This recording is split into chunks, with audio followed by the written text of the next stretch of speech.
سخافة أمراض الكلى إن على بال ما الكلى تبوظ مفيش أعراض. يعني لما الكلى خلاص تنتهي خالص تبدأ الأعراض، قيء وغممان نفس وشحوب وضعف عام، تكون الكلى انتهت. إنما وهي لسه بتبتدي ملهاش أعراض.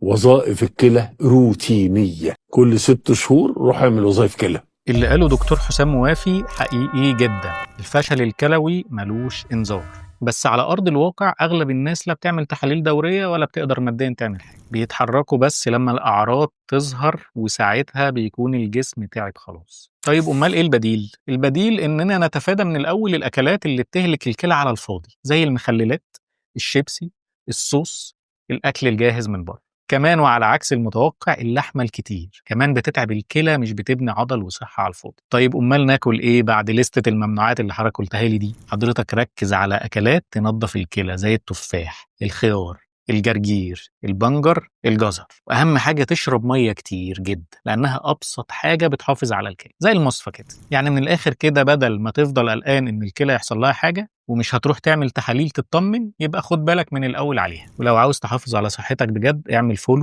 عشان هقول لك تريكات في التغذيه محدش هيقولها لك.